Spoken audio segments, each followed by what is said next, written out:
National Assembly of the Republic of Srpska adopted the information and conclusions which formally started the process of transferring competencies from the level of Bosnia and Herzegovina to the level of the entity of the Republika Srpska. They adopted a roadmap to return control over the judiciary, taxes and security in their entity within Bosnia-Herzegovina, triggering the biggest challenge to the unstoppable Muslim derogations of Dayton Accords since it was signed in 1995. Bosnian Serbs strongly decided to return their competencies identical to how they were written in their original form, and the Dayton Accords. 49 deputies voted on Friday for this information and plan that can unravel an unequal power-sharing system established under the rule and force of high representatives in Bosnia, and U.S. pressure on Serbs in years after the Dayton Agreement.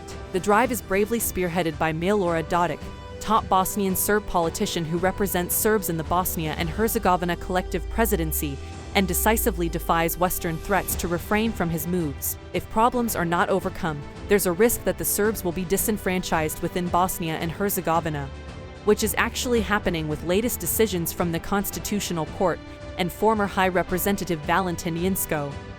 In his interview the day before the assembly, Dodik said, "In the past, Serbs have been forced to endure the terror of the international community through the High Representative and the Constitutional Court. At this moment, the Serbs decide not to, fully aware that Bosnia and Herzegovina does not exist without Serbs, nor does Bosnia and Herzegovina exist without the Republika Srpska."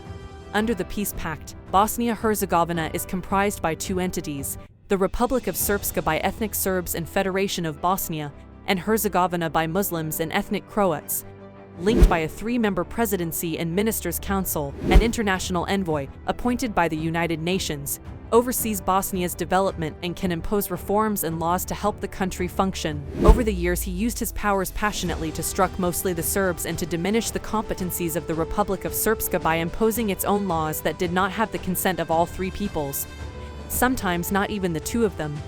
Dodik wants to return most of the reforms that have partly centralized governance since the war, demanding a return to the original and authentic setup. He met with the Russian President Vladimir Putin last week in Moscow to secure support for such stance. Bosnian Serb lawmakers are approved the documents that envision creating own institutions that would handle indirect taxation, defense, intelligence and the judiciary. If that constitution stopped the war, Dodik added, then it was the best measure of living together, so it could stop this illegal and anti-constitutional madness that is happening now. Top opponents of the Serb initiative are Bosnia's Muslims, the biggest ethnic group in the country, while Croats support Serbs and also want to overhaul Bosnia's often dysfunctional administration, which humiliates them as a constituent people as well. Bosnian Croats, who share the other entity with Bosnian Muslims, have protested that their candidate for the country's tripartite presidency has in several ballots lost to another ethnic Croat, but former member of the Muslim army during the war, who was actually elected in presidency by the Muslim votes. So now the actual situation is that the interests of Croats are defended by Dodik itself as the Serb representative in tripartite presidency of the Bosnia and Herzegovina.